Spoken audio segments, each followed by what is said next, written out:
Hey, everybody, and welcome to Press X to Start. And on this episode, we are finally getting to our Watch Dogs Legion review. But before we go any further with our introductions, we have a blast from the past. We have an old friend back on the cast. Avery Williams, what's up, bro? Not much. No PS5. Let's move on. All right, that's fair. Right now, Sean's the only one living that PS5 life. Go rob his house. I don't do that. I think he's packing heat, y'all. No, yeah, actually, don't do that. He got guns. He's got so many guns. With the F. Guns plural, nigga. But I'm your host, your heavyweight champion from Wish Nigga Wood, California. And don't go to Wish Nigga Wood, California, because there's a lot of COVID there. Well, you're still doing that? I am. It's fun. Gotta get those introductions off. But I'm Marcus Ellison. Who else we got? I am Sean MF Ross. What MF stand for? Man's not hot. At least there's an M in that one. I'm Green so fever right upset that song is not in the game. They chose his second single, Mans Don't Dance. Dumbasses. That would have made it a 10 for me, but continue on. And I am Douglas Nivens II, a.k.a., as asserted before, the almighty Court of Appeals of Maryland, sitting in the great city of Annapolis. I am the counsel, Ipsa Dixit himself, the exuberant barrister of Baltimore. Well, Is that House Gryffindor or what is that? Slytherin? I mean, what the fuck is that? Ipsa Dixit is a Latin term. It means, literally, he said it himself. It just means that I assert myself to be an attorney without any proof or authority, which somebody recently did, but it doesn't matter because I'm still exuberant. Haha. Well, expecto patronus to you too, sir. But we're reviewing the Watch Dogs today, or the Watch Dogs, Watch Dogs Legion today, and we're gonna break this review. Have you played the Watch Dogs lately? I'm sorry. We're gonna break down the review into 3 sections. We're gonna do a relatively spoiler-free game summary. Then we're going to do a proper review, and that's going to be your kind of moment to jump off if you don't want anything spoiled. And then after that, we're going to do last thoughts. So, starting out with the game summary, do you want to take over the plot, Doug, or do you want it, Sean, or I can do it? I can talk a little bit about the plot, because I bought the book. I bought the Great Resistance Report. My goodness. Do you regret it?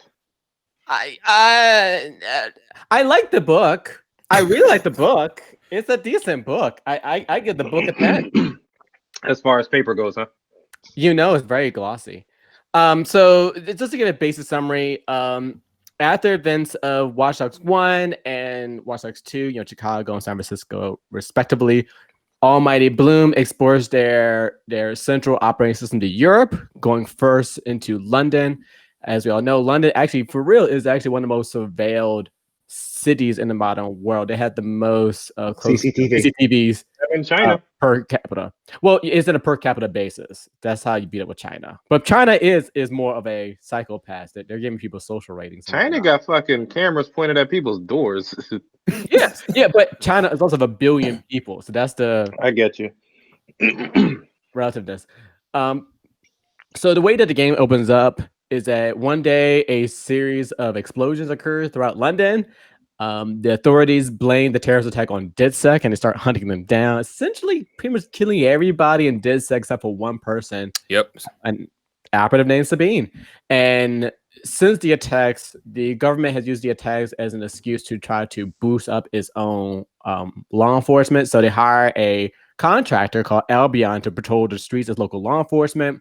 They gave additional powers to SIRS, which is it's like if you combine the FBI and the CIA together. It's formerly called the Signal Intelligence Response. And pretty much this is a post-Brexit world. It's also a much smaller kingdom because in this world, Scotland's also declared its independence. So you have this high anti-immigration feeling. You have a depressed economy, and overall, it's like. How depressed is it if a comic book artist can make £200,000 a year? Hey, Hey, that's an ETO. It's not in the pound. Good point. Good point. Good point. So you're at the start of the game. Your goal is trying to revive DedSec and put some honor back into his good name. So that's part of the whole play. Is everyone Put some respect on DedSec's name. Exactly, and then trying to bring some sort of order. So your main goal is trying to bring down the overtaking of the public sphere by the government, i.e., through the private military service, what have you, as well as going against a gang called Clan Kelly. So tall order for you guys as operatives. Exactly. And so basically the main technical highlight and the selling point of this game was the play as anyone mechanic. And because of that, there was no central protagonist in a Watch Dogs game for the first time in the series. And it, without going into the review section, it came with mixed results, to say the least. But before we go into the review officially, we just have one question for everybody here. Would you press X on this game? I would press X if it's on sale. Yeah, I can agree with that. You either have to be a I want to say a hardcore Watch Dogs lover, but we are hardcore lovers of the game. But the essence of it is kind of different compared to the first and the second.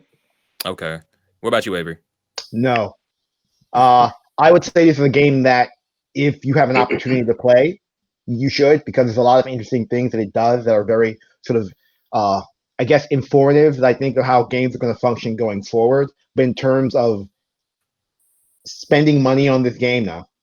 You said get somebody else to buy the game for you. Don't spend your own ducats. Not necessarily. If this game shows up on Xbox Game Pass, 100% give it a shot. If this game shows up on PS Plus, 100% give it a shot. But if someone's asking you to go out on date, like here's the thing. I am a gamer who never regrets purchases. I don't regret buying this game. I don't regret playing this game. But if someone were to ask me, hey, should I go out and buy this game? I'd say no. But if someone asks, hey, should I play this game? Yeah, sure. I got you.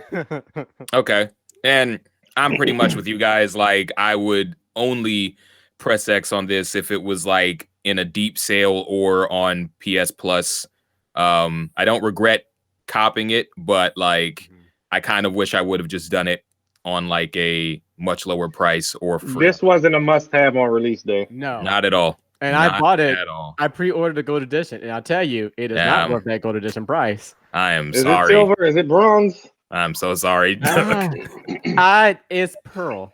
It's like I'm definitely glad that I spend the money for the Ultimate Edition, because the things you get in the Ultimate Edition you eventually get at the end of the game. So yeah, I put it this way. I mean, I had more critical feelings towards Ghost of Tsushima, but I felt I got more value for the special edition that I got with Ghost versus what I got for Watch Dogs. At least with Ghost, I got a digital book, artwork. I even got this really great. It's like an hour-long interview between like the creators of the game with a couple historians of medieval Japan, and it was a really interesting conversation they had about just what happened in real Tsushima and how they brought it to life in the game. It was interesting. With this, I got some beautiful clip art. And I got a DLC that I can't play until December with my favorite Aiden. So yeah. I'm with Avery. Borrow the game. All right. PlayStation Plus. Yeah, it's before we get into any like actual review, I think there are a lot of interesting things that this game does. I just don't think that the game in itself is a success enough to warrant the. And now we're jumping right into the review. So if you don't want anything spoiled, please leave now. Run with your mask on. All right, time's up. If you're still here, I'm sorry. So we're going to jump into the review. And for starters, we're going to review the story. So I guess my first question is, do you think that the story made sense? Yeah, I say yes. In the context of the world that exists in this game, yes, the story makes sense. I mean, I would have preferred that this game not have jumped, I want to say 10 to 15 years into Watch Dogs' future to justify the things that they went on. But yes, I think the story makes sense. I would say I want to echo some concerns that Jordan had, because I think they were valid. Jordan also played this game. May he rest in peace. Wow, we're doing this. Because Jordan was like, the way that the game presents itself, there's not as clear indication, but why is Albion and Surge are the great enemy? And I understood because the game jumps you in the middle of this post-Brexit world where it doesn't tell you that, for example, like the prime minister is purposely out the country. He just pretty much the problems are so overwhelming. He's like, I'm out, and the people are looking for the queen, and she's like, they're like, is she even alive? We don't even know where the queen is. So people just feel like their leadership and government are absent. And I'm still mad that you can't recruit the queen. By the way, or at least a princess. Hold up. Wait. I will admit this right now. I skipped over all the supplementary material in this game. The minute I had to get an audio file and it didn't just play while I was doing other things, it just skipped it. So that you telling me as well. So Only you telling me that the presupposes that Queen Elizabeth is still alive, like in this time? Well, if you go, I mean, would she not be? Yeah, the thing about it is if you. I mean, she's in her. I want to say she's in her. I could be wrong. She's in her. She's very old, and this game does not take place 90s. Now. Yeah, so like in that world, they have the technology. She should still be alive, guy. Wait, why don't you take the Sky Larson trip, right? But the thing is that it I guess the way it does the storytelling is you have to be hyper vigilant of observing everything. Yeah. So in that situation, and also you gotta be kind of tuned to world politics.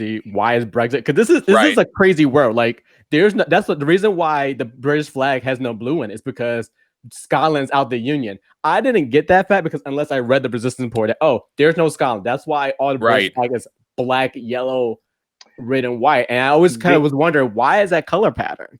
The only flag that I recognized in this game was black, yellow, and green. So I saw no other flag, sir.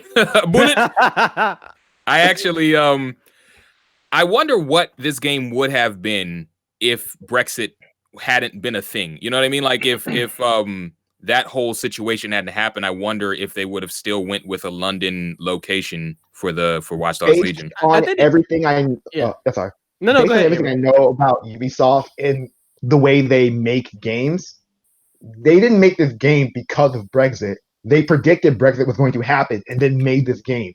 Got you. It's sort of the reason why Far Cry 5, for all of its flaws, is a game about Trump country, like that came out shortly after Trump country became a thing that we all had to deal with. Right.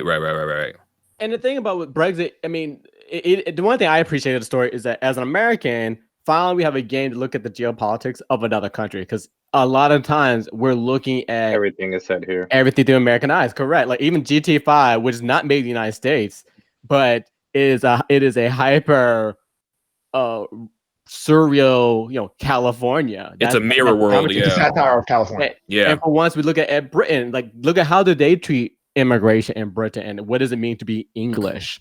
Right. I appreciate that. It's a very different thing, because in America it's fundamentally the color of your skin. In the UK, it's fundamentally where did you come from? Yeah. As well as classism, but classism is global. Yeah. But okay, well, you kind of already brought up logic errors or kind of like logic gaps with what Jordan broached. So what do you think is kind of the high point of the story for you personally? I think we can all agree on that one, but I want to hear what you guys have to say. Sky Larson. Oh man, the entire Sky Larson section is probably that was the peak of the game story. And yes. At no point did it ever reach the heights of that. And to that end, that was the only point in the game that I was like, oh, I'm really happy this is a game it takes place in our future. Because I don't think they could have done this type of thing if it was still concurrent to what we are now. And then with the Sky Larson, you're presented with a villain who is multidimensional. None of the other villains are you able to see them beyond them just being a bad guy. Whereas Sky Larson, you can see what are her motivations. You can see her kind of an abbreviated look at how she grew to be the person that she is. You got to have a clear victim. And at the end of it, I wanted her gone. Like, I know the game gives you a choice, but it was no choice. Me and my hacker, you're like, nah, blood, you gotta go. It was it was like I elbow dropped that delete button. I was like, right. Get out of here, cuz.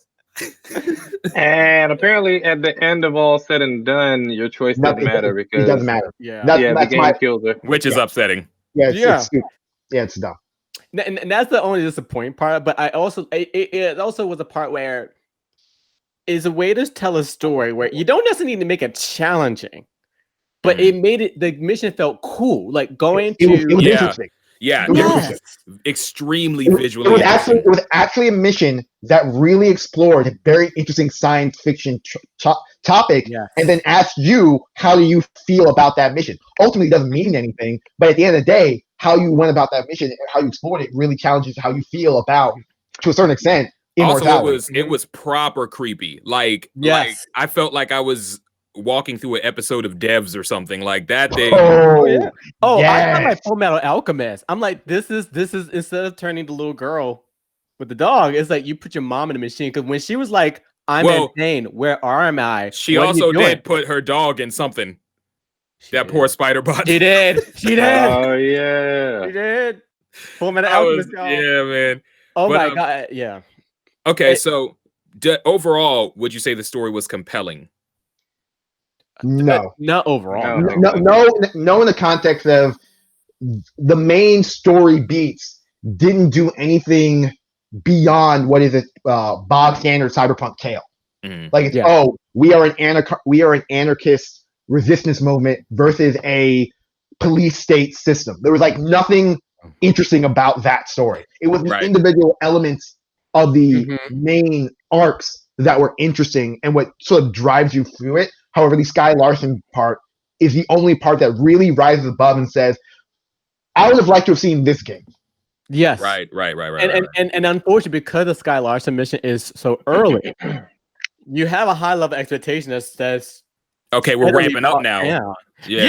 Yeah, because when I looked at Mary, how they describe Mary Kelly in the book is a very different person from what you get in the game. Because in the book, she's a multidimensional person. She's sympathetic, and her point of view, she's like, I had to be a ruthless businesswoman, but I'm trying to help people's lives. You get like a few lines here and there, and that show that, but she's a one-dimensional villain. So is the guy Albion. So is. Sorry, Marcus. Alec, everybody else are just one-dimensional characters except for Sky, and this is a game that could have had a few more hours. I would be okay with playing this game a few more hours if you had a better antagonist. I may not have a protagonist, but you could at least give me a better antagonist. Well, that's give me some meat to work with this story. That's really the strength of the Far Cry games. Is that like. I like Far Cry 3 and to a certain extent 4, but for most people, they can't say anything about the protagonists of those games, but they can tell you about the antagonists and how they stand out. And I don't think this game really gets that out in terms of what its main antagonists are. Yeah, because I was the next question I had is, do you think this game suffers from having no actual protagonist? But I do think that the central protagonist of the game is DedSec. You're not necessarily playing as a single operative of DedSec, but DedSec is the protagonist of this game. I actually felt like the main character was Bagley after all said and done. Actually, by the end of the game, yes, the main character is Bagley because he's the only member of DedSec from the beginning and the very end who has any, to a certain extent, personality and to a lesser extent, growth as the story progresses. I will say, well, the growth is only with if you add an epilogue. And that's the point we were talking earlier about how the epilogue of the game provides you a tidbit about Bagley that's something that you can relate to. Because I never had any real connection to Bagley until the epilogue. However, when you play the final mission, it plays on your feelings as if you feel for Bagley, and they're like, "Oh no, Bagley, I don't want you to go. You're here for me." And I'm like, I don't feel this way at all. Yeah, like Bagley's just a machine. He's just a tool. It's not even from that. It's not from that standpoint for me. I just kind of found Bagley annoying. Yes, yeah. Like I was just like, Bagley felt like he was written by whoever does Borderlands. They're trying too hard to be funny. And I'm just kind of like, fine, I But guess. when you go to the epilogue, though, the epilogue softens back because you get to understand. It kind of continues on the Sky Larson story because if you go into Sky Larson's house, one of the rooms you can go into before you leave. Yep. And you get to see there is a connection between him and Bagley. And unfortunately, they say this to the end. And if you complete that epilogue, you get a really sentimental moment where Bagley acknowledges his origin. And that moment, I had a more sympathetic understanding of who this character was. But you that is at the very end. When you get to the final mission, you don't have that type of moment. So when they're complaining about or feeling sorry about Bagley must go, the character on the screen is emoting in a way that I don't feel. Like, right. Is those type of missteps where they build up a high point in the missions, expecting this great emotional response that they have no foundation for. So when Clan Kelly died, it was just another boss battle. When you defeat the Albion and the Surge folk, it's like, okay. No, yeah. I do think that the game does suffer from not having a singular central protagonist just because the motivation, at least for me with this game, to like go through and do stuff was just because, well, someone's got to do something about it. The points on the map, I'm just gonna do. Right, exactly. And so there wasn't any sort of like initiative, like, okay, I got to get my character to this point, and like Here's an interesting problem I have with this game's lack of a protagonist. One of the things this game does, and I will sing this from the rooftops, is its procedural system that generates people in the world that your character is connected to. Cool. I was playing as my character, and I ran up to a character who turns out to be my character's lover, who is being interned in a camp. Oh, wow. Damn. yeah. And I'm like, oh, cool. For this character, this means a lot. But then there's absolutely no interaction with that character. Acknowledgement that character exists, and ultimately, it's just like it's a bullet point on a data sheet. But on the flip side, I was literally walking around, like I think it was idle for a second, and someone cold cocked me in the back of the head. And I looked it up, and it's like, oh, this person you put in a hospital like 3 missions ago. I'm like, oh, okay then. That's London is a that character, like Baltimore. That character who cold cocked me had more like motivation and character than the character that I was playing at the time. Revenge. Cut the honeypot mission where you're trying to infiltrate a spy who works for SIRS. That was the only mission I had to play a different type of character, and I will say that was the one time I was like, okay, fair play game. Fair play, because I walked in with my female character, and she came in and said, "You want to fuck?" And I'm like, "Whoa, this is something." Like you went from 0 to 100 real quick. And when the lady rightfully said, "Like, no," she's like, and then she get like, "Why not?" And I'm like, "Look at me," and I'm like, "No," and I'm like, "Oh, no." Did Baggett tell you had to bring a guy in for that? No, he only told me after I attempted it with my female character. Okay, I had the like opposite. I brought in my hitman, who I bought him nice clothes. He was physically fit. He wasn't like, "Hey baby, what you doing? Did you fall for heavy butt?" And she's like, "That's some sorry ass line. Who do you think you are?" Curse him out, send him to the curb, and then Bag is like, "Maybe you should bring a female." So it makes me wonder. Oh wow! Game, so the game Bagley told me I had to bring a woman to seduce her. In your playthrough, he told you to bring a guy to seduce her. It's always the opposite sex. Literally, what I did was I walked across the street, found the first person with a check mark over their head that meant I didn't have to do a mission for them, recruited them, and it was just this weird Russian guy who like did not speak proper English, who just walked in and said, "Hey baby, what's up?" And he's like, "Oh yes." And I'm like, "Really?" Right. Hey baby, want some fuck? So dumb. Actually, for that mission, I switched to the first guy I recruited that you start, which was my Jamaican guy. And you know he got in there immediately. Mr. Lover. But on the point of this game lacking a central protagonist being its core downfall, I think I've had this opinion on games that make you create a character for a long time. People who are apparently day one listeners of this podcast will probably remember how I would not hated, but I always look down upon games that don't make you take a stand. I'm not making a big stand. Don't force upon you a point of view character to tell its story. Instead, makes you as the point of view character tell your story. Because not every game is going to be like a Mass Effect or a Dragon Age where your created character actually has agency in that story. Right. Most games, ultimately, you're just a passenger in this story being told, and it's whatever. And so when they introduced this game with absolutely no central protagonist, especially after they had done such a good job on having a game with a central protagonist as the last one, I knew this was going to be problematic coming in. But here's the thing: when they sold this game, though, they also told people that, oh, you'll be able to recruit these people, and they will have their own backstories that you'll learn through the recruitment missions.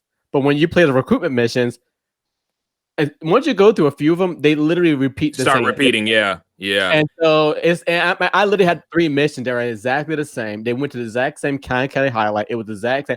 Oh, this doctor, my friend got injured, and he needed to go to this doctor. And this doctor got medicine that I gotta rescue. And it was like, are you for real? Yeah, that's the one I did for the Albion contractor. Yeah, Albion contractor, the British guard, and I think one of the professional hitmen I recruited. So it was like.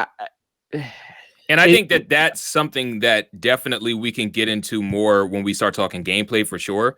I think one thing that I do want to bring up before we go into gameplay is that one of the questions I was going to have is, did you connect with anybody in this game? And I feel like we sort of already answered that, because I really only connected with characters because I liked the way that they looked aesthetically, but that's literally it. I connected with my character in the same way I connected with my Skyrim character or something, where I'm literally like, this is the character I'm playing, so this is the character I'm seeing through. Right. I mean, I connected with the characters you interact with. Like when you meet a character like Hamish, I'm like, oh, this guy is really cool. Yeah, Hamish was cool. Yeah, he actually has stuff going on. Hamish also had some of the best voice acting in the game. I connected more with the Australian and the British duo that had their own, I think, the Bug radio show. I love that. Those podcasts are amazing, but they suffer from the same problem that a lot of this game, like most video games do, and I don't understand why. Is that cool? Why can't I just listen to this when I'm doing mundane things? Why do I have to just sit in a car for 10 minutes? This is this fascinating podcast, which is actually telling you a lot about this world. Yes. Well, I mean, what you could do is sit on a scooter in a car and continue doing the mission with your spider bot and listen to the podcast. Well, the thing is, though, you shouldn't, given what this game is in the future that it's supposed to exist in, right? You would think that you wouldn't have to do that to listen to a podcast. It's so fascinating. The game about a cyberpunk future has no one invented the iPod. Right. I mean, cell phones. You're right though, because here's the thing: in Watch Dogs 2, I think you were able to program your cell phone and you can listen to music through your cell phone. I remember with one of the add-ons I did, and I think maybe I did with Ubisoft Connect or whatever that predecessor system it was. I was able to get the Watch Dogs 2 soundtrack on my phone so that I could listen to it wherever I was, so long as my phone was open. Right. Or classical music. You know, I had to have my own playlist. And it's weird. It is kind of a step back. It is. I think that as we segue into gameplay, I do want to make one last gripe in terms of character. And I think that personally, you should have been able to create your first operative. Because I mean, it's picking from a pool of on that point, I think this game, in a grand scheme of me hating the system, not only should you be able to create a character, your created character should have been the main character of this game, and everything else around this game should have splintered out from that character. Right. They could not have created a character because they had the permadeath option. That would piss a lot of people off. No, I get that. I get that, but if I would have been able to create my first operative instead of picking from a random pool of people, I would have at least initially had this immediate, okay, this is my guy, you know, or this is my girl. we're in this together. And then, but yeah, with the permadeath thing, I do get that that's like not a thing that could have happened. Your character could just not die, but I mean, then it would have been like, is it permadeath? Like I get the permadeath section. I get that, and that being a thing they forced onto this game. But when you don't use it, and your character can just either go to a hospital or be arrested, you can clearly see that they had already thought around permadeath, and that was just kind of an add-on to the game. Did any of you guys play it with permadeath on? No, I did for a little bit, and then I was like, you know what? Nah. I'd have been upset if I lost my construction worker. No, she went to the hospital frequently. She is always John Wick in construction clothes. But all right, now let's segue over into the gameplay. So how did you guys feel about the controls of the game? I know I had this thing with Sean day one when we were texting back and forth. The fact that they put sprint on the trigger instead of on the control stick fucked me up for like the first day and a half of me playing this game. Yeah, because crouches. Yeah, I literally would crouch when I was trying to run away from fights. I did the same. I didn't have that issue. It just seems. Was it like that in Watch Dogs 2? I can't even tell you. I'm pretty sure. No, I think it controls almost exactly the same as Watch Dogs 2, except weirdly enough, there's less mobility. Like, I felt like in Watch Dogs 2, I was parkouring all over the place and I felt spry. And in this game, I don't know what it is. Maybe it's just the terrain, but like I think it is the terrain. Because you can. I'm sorry. No, I think. Because I agree with Margaret, there is something subtle about the feeling. Because you're right, I had to like hold the trigger as well as press X in order to jump over to do leaps of different things. However, I also feel like I could climb very high. Like regardless of for some reason, I could just run out and I mean, it could be like an old person, regardless of abilities of what this avatar looks like. I am a monkey. Jumping fences at Buckingham. But then in some points it wouldn't let you crouch behind shit. It just was kind of buggy sometimes.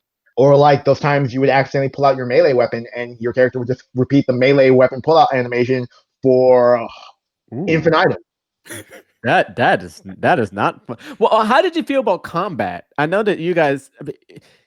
I feel like one of the highlights was the fighting match, but if you had to fight other NPC, how'd that feel? I think it's fine. Like, this game doesn't do combat any better or any worse than any other.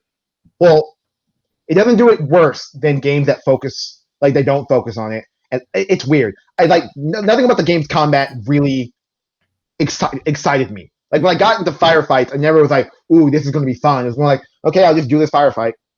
I had more fun throwing hands than I did shooting anything in this game. I do think that if there's one thing from a gameplay standpoint that this does better than Rockstar, it's that the fist fights, like, at least there's a somewhat... There is a system. There's a system, but there's also something that differentiates different types of characters, apparently. Like, the way that the Hitman fights is different than the way that, like, bare knuckle fighter fights, which is different than a way that an older person might fight. So I kind of liked that. I liked actually getting in. I usually would do takedowns or throw fists with somebody, and then I would pick out the gun if I needed it. On that point of how combat was sort of like a chore, I have a chore, just something I kind of just did. I would literally walk into any like location.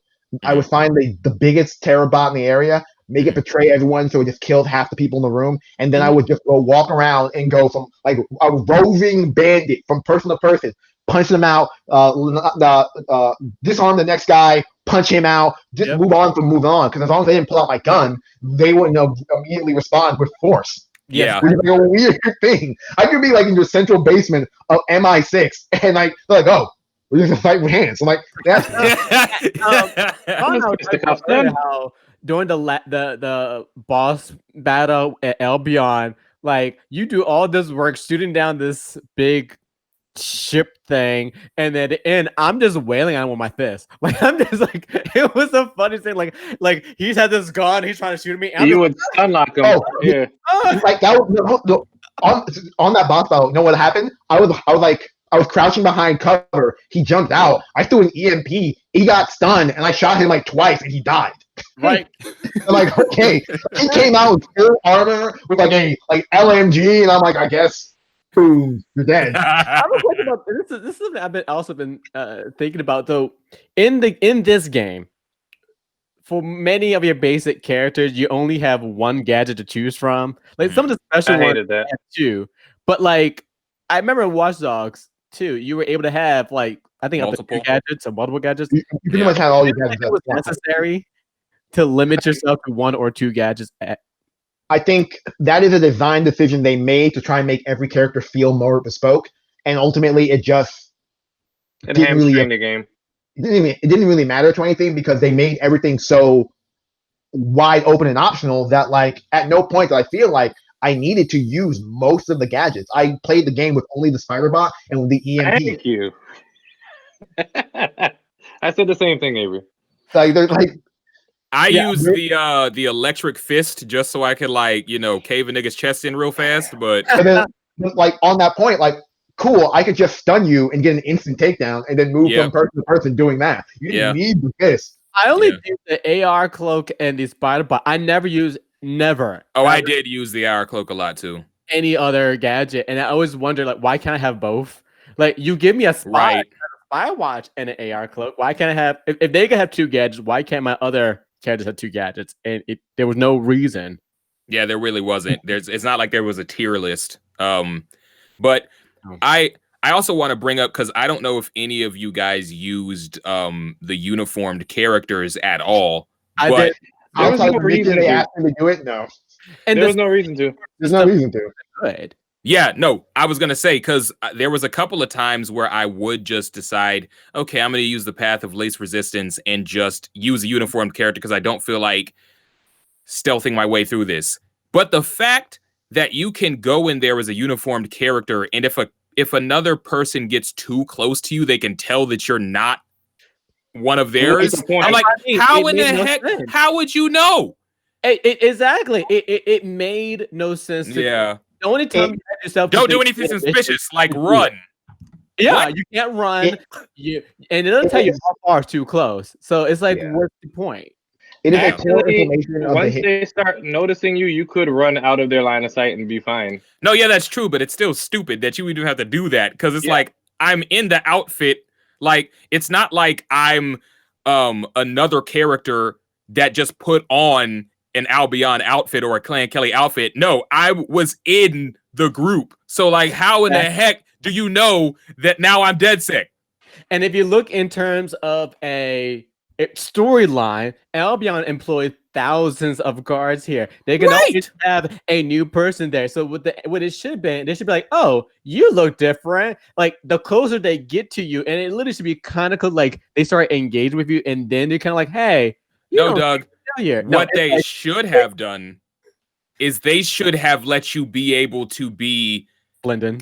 seen by somebody who knows you. Like if you end up running into an Albion guard that is connected to you, to be like, Yeah, they have that entire system that populates character that are related to you. That's a 100% system. They should have put it in the game. yeah, In its current state, that system functions like a poor version of the way Hitman functions, of you putting on an outfit and wandering around. But in Hitman, the stealth mechanics are so much stronger yeah, that like there's an actual necessity in doing that. While in here, it's just like I said, I never used any of those. I never used any of that. I literally just walked in, disabled the front gate, walked in, and just started punching people out. yeah. I'm wondering if it's system limitations as to why they couldn't implement some of that, as well as length of programming shit like that in. Well, I also think it's a design decision. Like they could have turned off the function. If you wear a uniform, you don't get detected. It's almost like the system with the let's say there's a Bloom drone, a regular Bloom drone just flying around. Nobody knows it, but as soon as you hack it, you could do no other thing. You just merely hack it. It's like something's wrong with that bot, and it's like, but how would you know? why? Like, I wasn't even doing anything. It's glowing different now.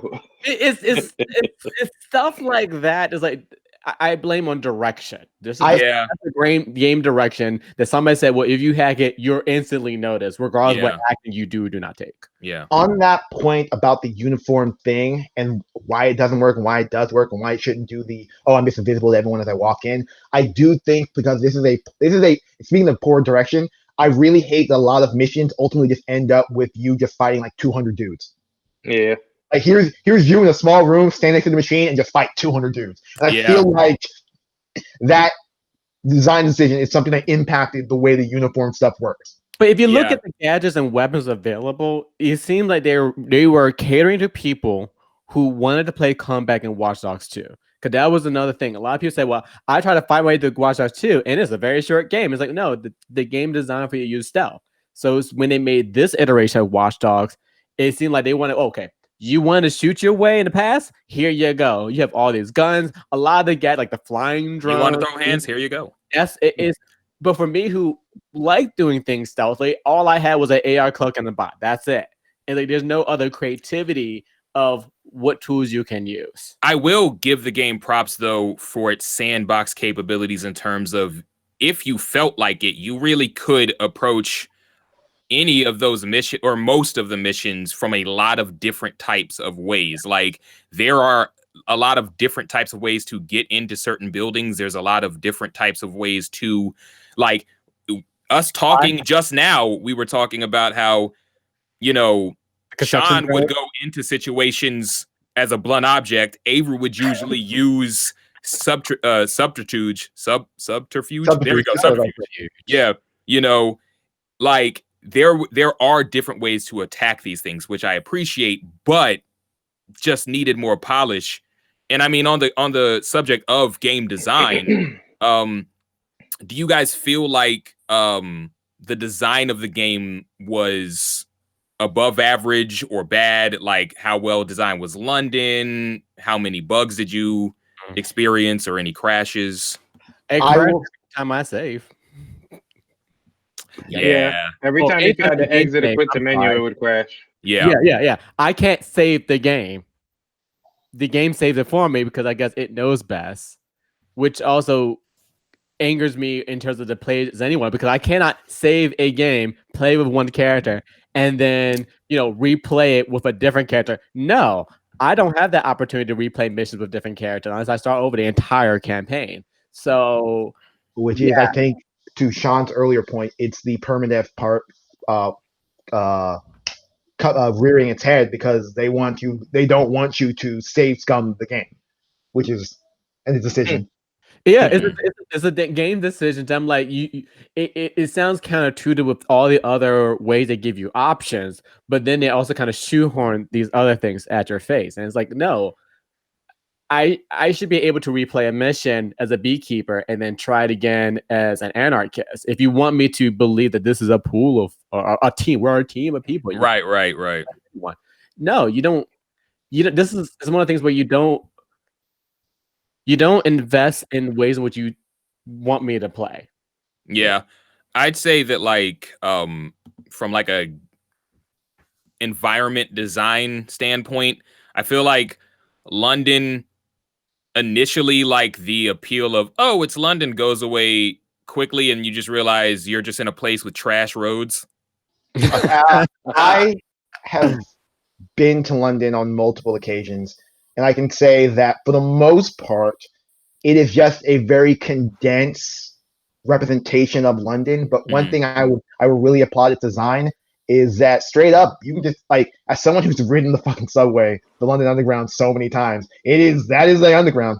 Like those pathings and all of that is the underground. And through that, you're like, oh, this is where this place is. This is where this place is. A lot of it's condensed to make it a more playable environment. But from a just like environmental design of this is London, I think this is pretty accurate to. I think this is the best. I've never been to San Fran, so I can't really judge their San Francisco, but I think this is pretty accurate in comparison. Well, Avery, do you feel as though that the way that they designed London, do you feel like London was a character in and of itself? Like, No. I feel like San Francisco was a character in Watch Dogs too. No. I feel like they try, but it's not nearly as defined. The issue is this isn't London. This is a future version of London that doesn't exist right So now. facsimile, yeah. The facsimile. So it's harder to create a character, at least in my opinion, for a That's recognizable. fictional place when you're basing it on a real place. Well, I mean, even look at San Francisco. Like in the game, in Watch Dogs 2, for example, they had a whole entire series of missions based upon Chinatown, San Francisco. You got to see spend some missions in, I guess, their version of Stanford or their version of Google. Like the environment had a role. It played a key thing. Whereas to me, and that's what I was expecting out of London, but it's like to me, other than like the highlight, like Buckingham and Westminster, like Right. they all kind of Blended blur. together. Like it's either, you know, high fashion district or the inns. Like that's Like, really the I difference. think yeah. I could be coming at it from someone who's been there. So like I think like from an outside looking in, it's like, okay, these are the highlights of London, cool, whatever. But from like the actual nitty-gritty streets of London, I can see what you're talking about. Yeah, it's almost like when playing Division 2. Yeah, we all live nearby DC. We know what DC look. We know what the Golden Triangle look. But when you play the game, it's like there's no distinct quality over one part of their version of DC over the other. It's all kind of like the same. Just White House, there's Capitol, and a whole bunch of stuff in the middle. And I kind of feel sad for this big game. London comes out so one-dimensional. I also will bring up in terms of the design of it. I'm not sure if you guys had this issue here, but to me, they had a lot of load screens and areas I didn't quite understand. Like there's a load screen for example, to change between characters. There's a load screen if you're going from inside the Oh yeah. King hideout to the bar upstairs. There's a load screen. Yeah. Literally open a door. Yeah. Speaking of opening doors, like the amount of places that you can't get into frustrated me in this game. Well, it's Yeah, not you even- would see people come out of doors. Yeah, it's not even you couldn't get into. It's just how am I supposed to get into this building? Yeah. I had that issue. Like Yeah. people walking out of Phantom Ghost stores, I'm like, cool. That's a decision that they had to do just to make the place feel alive. It's a weird decision that, like, from an optic standpoint, looks weird, but I get why it was made. It's they want me to go into this building. How am I actually supposed to get into this building? Right. Oh, I have to jump 3 levels down on this map to find an area where I can actually walk into this area. Right. Did you guys ever shop much? I Yes. did. 'Cause I did never- just experience. to try to get the trophy because I think you have to spend 100,000 EPO. How was that? I didn't shot finish it. because, yeah, well, I Really? shot because my character looked like garbage. And I didn't want to. He was walking around in like a green hoodie and a green skirt, and it was like, this looks bad. Let me get her into clothes. I think Give me some style. Avery Williams would actually find attractive on a character if they were walking around in this. Me personally, I'm a big customization person, so I was like, I low key had different outfits for some of my operatives. Like I was like, you look like you would wear this, and you look like you would wear this. And honestly, from my experience, just what you were asking about, I feel like the customization in this game, I feel like some of the clothes that were worn, I could definitely see in London. But I almost feel like the customization was worse than in Watch Dogs 2. Yeah. Well, in Watch Dogs 2, they were dealing with contemporary fashion. This is a game where And you're only dressing one person in Watch Yeah, Dogs. Right. what fashion's going to look like in 10 years from now. Well, and also my issue just the basics of going through experience. Like I don't know, and maybe it's just me. I don't know how to twirl my character at 360 to see how clothes work. You on them. can't.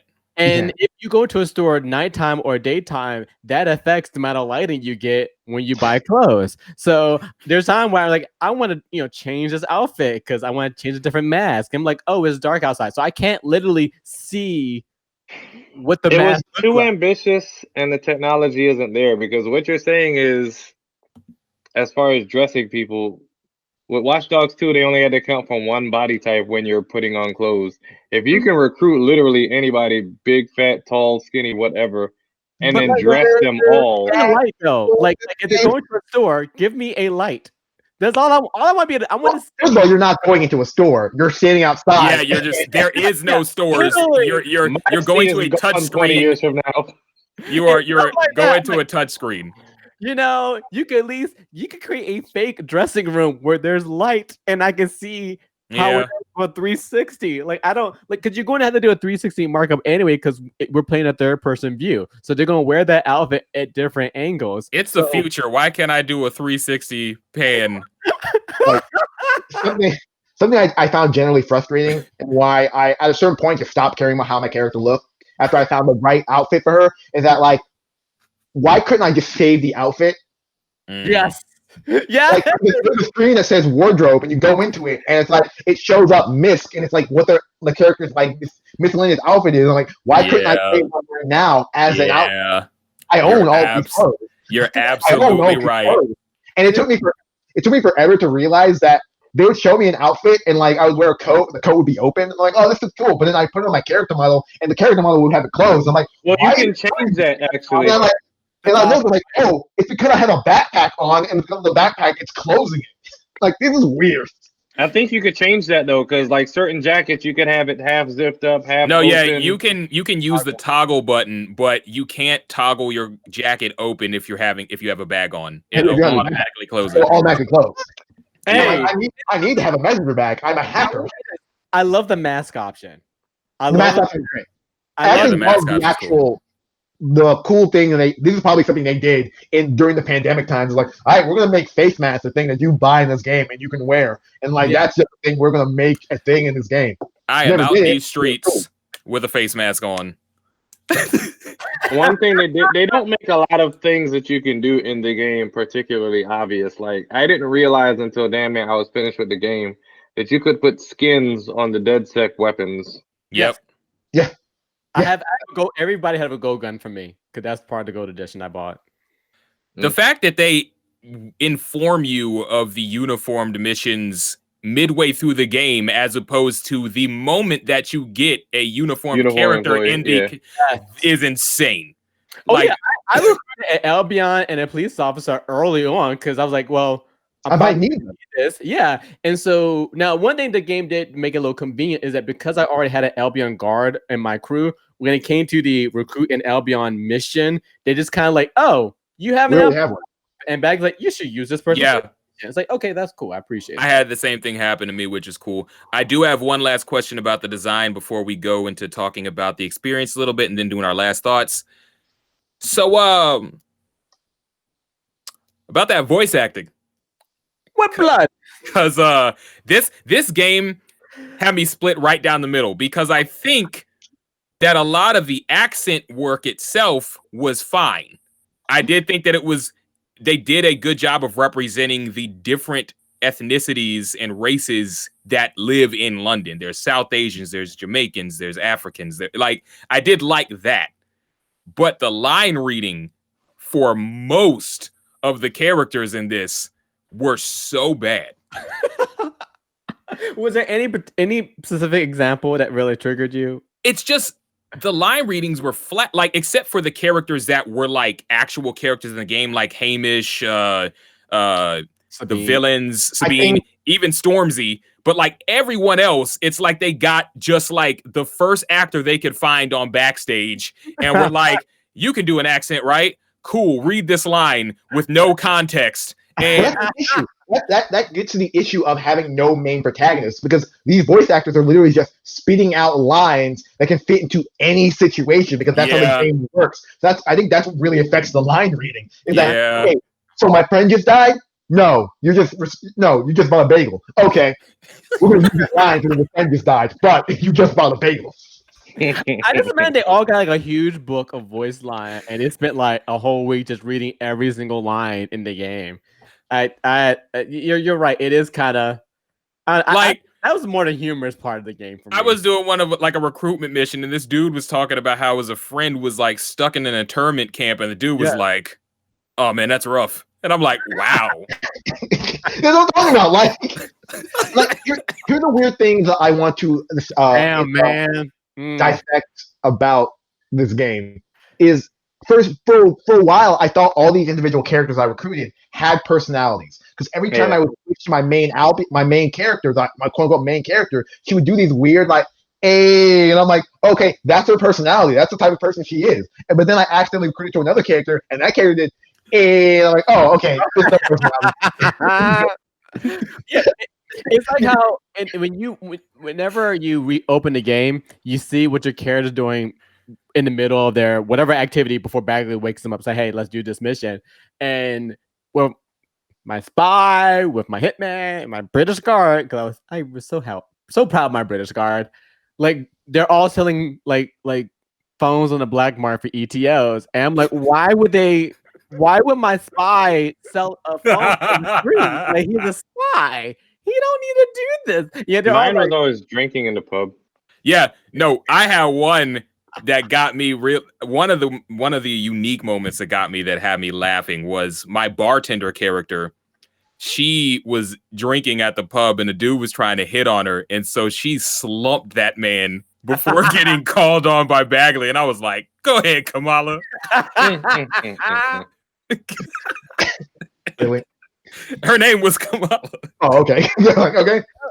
Oh, wow, that's a racist. Also, there was one time, speaking of voice acting, before we go further, there was one time where I recruited a character that I swore was white, and then she opened her mouth, and she had the strongest Indian accent, and I was like, oh my God. I had that issue with one of my characters who's clearly Asian, and her name was like Natalie Ip or something, but she was clearly an Asian character model. And then I looked at her like her profile and it said all her relationships. And so I ran into a character which was supposed to be her grandfather, and he was the whitest dude in the entire world. But somewhere in their procedural generation, they just didn't account for like certain things. Because like, did you guys see on like Reddit or something where they like the character was like, "Oh, I'm a pediatrician," and I had to stop being a pediatrician because I got caught in a romance with one of my patients. So I'm like, wait, so you're telling me this is the character of a pedophile?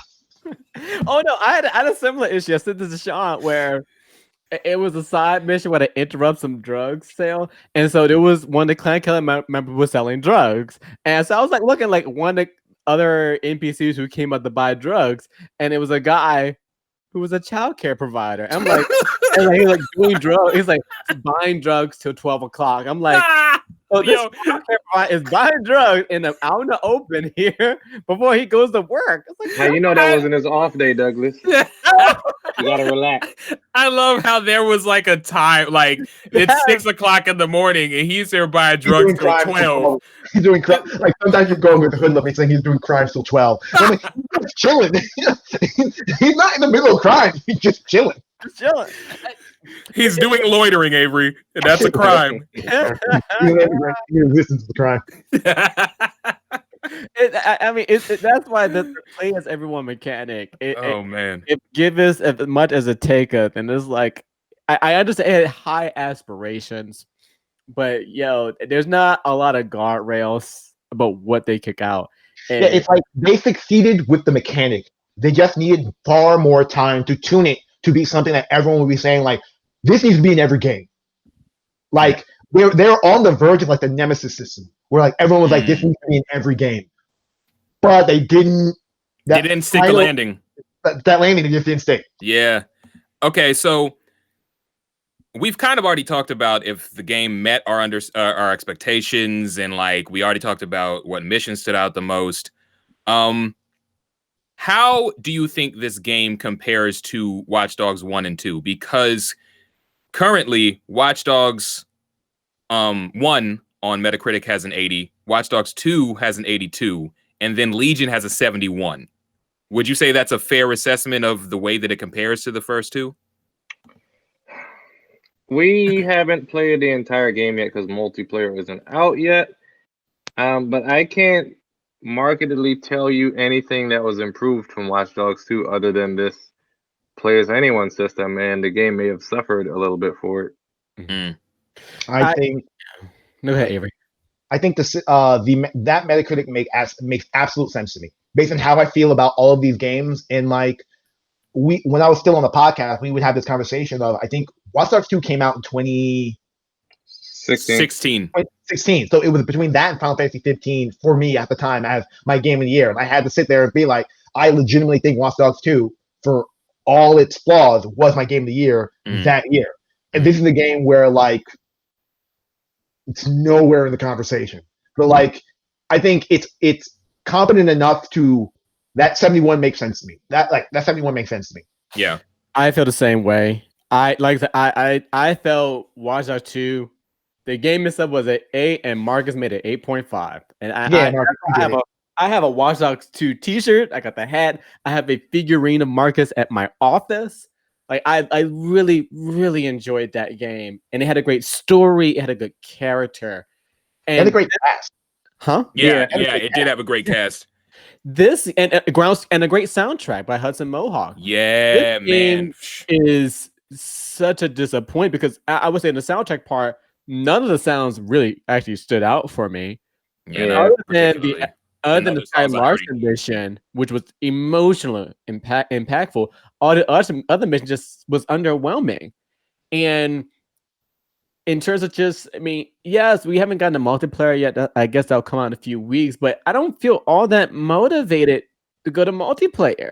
Yeah, Right. what is it even gonna entail? You know, I know it's going to have Aiden. And I'm like, that don't motivate me either. It's like Ubisoft tries so hard to make me not like this game. And it's like, I really, that's why I bought this game. I stayed up till midnight on a very hard work week to play this game when it came out. I was so looking forward to it.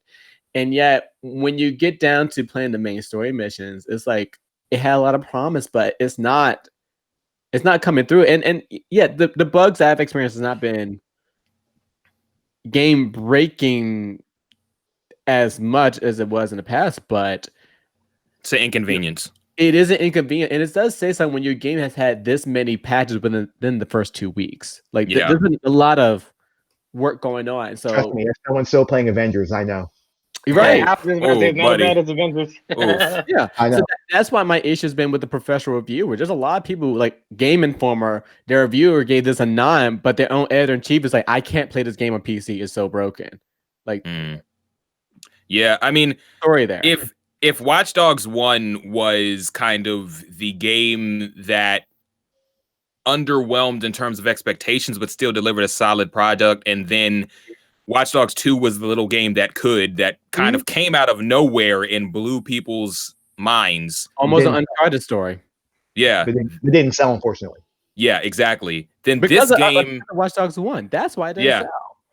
and then this game kind of had so much promise to it and just crumbled under the weight of its ambitions. I think it's that- squandered any goodwill that Watch Dogs 2 earned. right. Basically, yeah. Like it's a shame, really. So last thoughts, and we already kind of talked about this anyway, but are you looking forward to playing the DLC at all, or I don't see what DLC it can add after an amazing Ghost of Tsushima DLC. Like Ghost of Tsushima set the bar kind of high. And that's the interesting thing about Ghost, because I played Ghost too, and like I would rate Ghost a good. It's in a 7.5 because I think it's a gorgeous game, but the story kind of felt wonky. This game to me is weird. It's like in a lot of ways, I think Ghost is better than it. It is. I'm surprised It to is. say it. oh, Without a straight doubt. up, Not even a question. straight up, You know, You- because Get conflicted over that. like, and out of the people that were reviewing the game, I was the most critical of Ghost of Tsushima, and this game is nowhere we're very close. similar how I feel about Ghost, you know, and I'm like, oh god, like, because I also felt Ghost was trying so hard to make me not like it, but like, I still had a better appreciation of the story Oh, easily, yeah. than this is. So yeah, I damn, I feel bad. I'm like, Yeah, honestly, the only way that a DLC for this game would make me want to like dust it off would be if they revived Marcus and gave him like a mission chain or something. Like that's the only way. but that's the thing with Ubisoft. They don't capitalize on the thing that people actually like. Like I never heard anybody clamor to play Aiden, but people really did like Marcus, and yet they don't capitalize on that. When they came out with Spy Grandma, and people made YouTube videos and articles about, oh my god, you can play Spy Grandma and Watch Dogs Legions. I can't wait when it comes out. When it comes out, no fucking no Spy Grandma. She's not Yeah. here. You know, it's Yeah. like they don't capitalize on things that people want. They don't have their ear to the ground. Hmm? They don't have their ear to the ground. They don't. They don't, and it's very unfortunate. Feel like they, especially Ubisoft of the past, suffers from the fact that they are a corporation, and so they make creative decisions based on corporate interests. People, as much groundswell as the character of Marcus got, financially on paper, Aiden, The game didn't sell. Yeah. Aiden was the more financially valuable Viable, character. yeah. That's why every time they do Watch Dogs, he will show up in it because He's their Sam Fisher. that is their watchdog. Well, Sam Fisher is their Sam Fisher. It's Ubisoft. But yeah, I mean, yeah, but you know what I mean. He's Yeah. Watchdog Sam Fisher. Yeah, but I just, I mean, I'm gonna play the DLC because I bought it. And you I'm not- spent more money than any of us did on it. I know, right? Because I was looking forward to the game. I'm so sorry. Thank you. I accept flowers and cards. And the last question I got, if they were to do another Watch Dogs game, would you be interested and what would you want from it? If they did another Watch Dogs game, as long as it didn't have this system, I'd be interested in it. I think the core conceit of Watch Dogs is still a very hacking interesting shit. system. Yeah, it's still a very interesting system that ultimately no other game is really tackling. So like, I would 100% love to play another open world sandbox where I can hack things in the game in a different setting. I just needed to have a central protagonist. I needed to have a central protagonist that I actually care about and whose story I actually care about. I would like for them to bring back the creative team for Watch Dogs 2. Yeah, they switched teams. It shows in the direction of it. And I think this was a good college try. Go back to the folks who did it right. and build on that. I would love to see, it doesn't have to be Marcus again, but I would like to see and maybe in a different another location outside the United States. I'll be open to that, especially because I enjoyed that part of China. this. Yeah. I mean, why not? Granted, they probably won't be able to sell it in China. It's called Sleeping Dogs. Sleeping Dogs with That hacking. was a great game, though. That was a damn good game. I enjoyed Right. Sleeping Dogs. It hasn't aged well, but I mean, But I think it goes back to give me a good story and build from there. And again, I agree with Avery. Give me a central protagonist. Give me villains that are multidimensional. It's the basis of good storytelling, quite frankly. what about you, Sean? Oh, good. no, let Sean talk. Yeah. Okay. Well, as far as like, do I want another future installment? I like the hacking of the game. That's really why I played this. I enjoyed it in 1, 2, and in this. I didn't care for much of the story in this. I was just plowing through just to complete it, just to get more things. But I feel like there was more to do in Watch Dogs 2 than there was in this. Just because of their design choices in this. So you also would want them to go back to kind of like that creative team. Yes, 1 or 2 even. I even enjoyed 1 with like the mini games that they have. I don't know if y'all actually remember those. No, yeah. The spider bot and all that. Yeah, and the tank missions and the where you have to hide from the bots and all that shit. This wasn't really compelling. We didn't need this. Kick this soccer ball.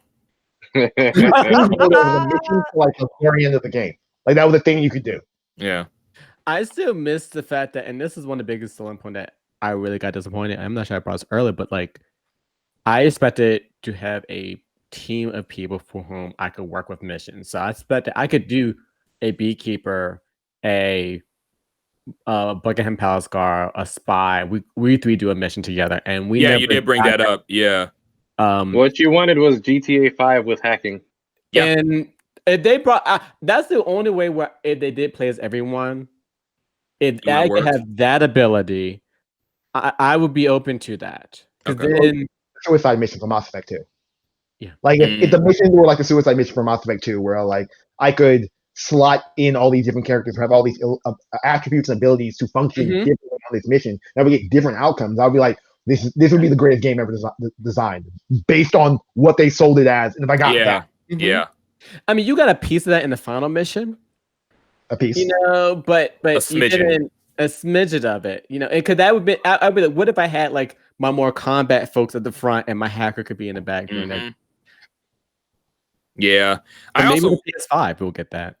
possibly, you know, also one thing I wish, because when you have like a team of characters that you like recruit, and you have this like bullet point, these are the relationships that people have with such and such. I would love it. I know that it's really complex and they would really have to do a lot of number crunching and whatnot to make it happen. I would love for you to have interpersonal relationships with, or, you know, like build relationships with your teammates in some way, you know, even if it's just like, oh, let's go down to the pub, or, you know, but I know that Hey, that's cousin, you want to go bowling? right. Nico, No, you no, want we're to see gonna some play soccer. titties? No, yeah, like I would love that. I know that that would be even more complex, but I just think that that would be an amazing next step to with this type of gameplay. But no, yeah, I'm pretty much with you guys. Like, you know, if they do another game, I'd probably at least have my eye on it because I do like Watch Dogs inherently. You know, but they would really have to sell me after this one. You know what? Just have Ninja Theory do Watch Dogs and make it Mr. Robot. Then I'll play it. Oh, then I wouldn't play it. I would play it amazingly. No, but yeah, I mean, we're all on the same page on that. Like, do better for the next one if you do the next one, because I don't know how this is selling, so I'm not entirely sure. I think based on NPD, early NPD, I think it's sold well, but we'll see what kind of legs it has. I think it's because of the damn pandemic. Everything is selling well. Well, that's fair. That's very fair. Except for Marvel's Avengers. Okay. Okay. This is why you brought me on here to talk shit about my game of the year. Okay. Okay. But no, yeah. So that was our review of Watch Dogs Legion. Did you agree? Did you disagree? I would tell you to email us, but you know what? If you follow us on Instagram, tell us your thoughts. DM us what your thoughts on the episode were. Yeah, we're on YouTube or that, you know. And I think our next review will likely be Cyberpunk. I don't know when. No, actually, it might be Miles. It might be Spider-Man Miles Morales. Yeah, right. Yeah. And then Cyberpunk, we probably won't review till 2021. I'm not gonna lie to you. Like that game is coming out in December. That game may be long. So yeah. So, but yeah. So until the next review, I have been Marcus Ellison. Douglas. I'm Sean. I am Avery. You sure? He is a Maybe? He's a meat popsicle. Meat popsicle. There we go. That's what you say. All right, you guys. See you later. Peace. Yeah.